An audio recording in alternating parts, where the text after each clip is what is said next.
je passe la première page avec le titre et le nom des auteurs, puisque vous les connaissez déjà.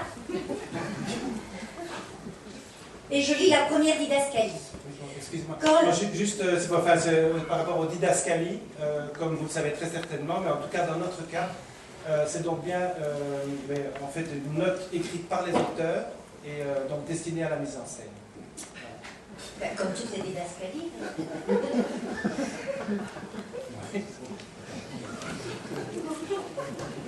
Et donc ça voudrait dire dans ce cas précis que tout ce qu'on vient de vous dire tous les deux en alternance depuis que vous êtes entrés ferait donc déjà partie de la pièce qui dans ce cas-là donc serait déjà commencée.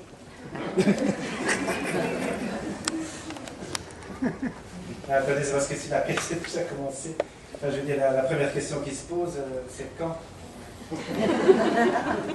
Vous, monsieur, vous ne seriez, enfin comme nous tous hein, d'ailleurs, de toute façon c'est pas moi qui l'ai dit, mais vous ne seriez qu'un amas. Une espèce de tas d'ondes et de vibrations qui apparaissent et qui disparaissent plusieurs milliards de fois par seconde.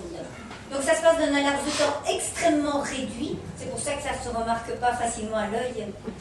Et heureusement d'ailleurs parce qu'il paraît que si on disparaît trop longtemps, on a beaucoup plus de mal à revenir après. C'est encore vague. Moi j'ai dit ça parce que les personnages c'est un petit peu comme le public en fait. Quand ils arrivent dans la pièce, ils ne se connaissent absolument pas. Et d'ailleurs vous aussi, hein, quand vous êtes entré ici dans ce théâtre, vous ne saviez absolument pas que vous alliez jouer le rôle de l'eau. Vous vous êtes rendu compte de ça plus tard. Et pour les personnages c'est comme ça aussi. Et d'ailleurs, c'est vrai que c'est... Non, c'est surprenant, je veux dire, comme écriture, c'est parce que, comme on vous l'a donc dit, la pièce n'est pas complètement terminée d'être achevée. Et ce qui nous a surpris, c'est qu'on s'est déjà surpris à avoir fait une affiche.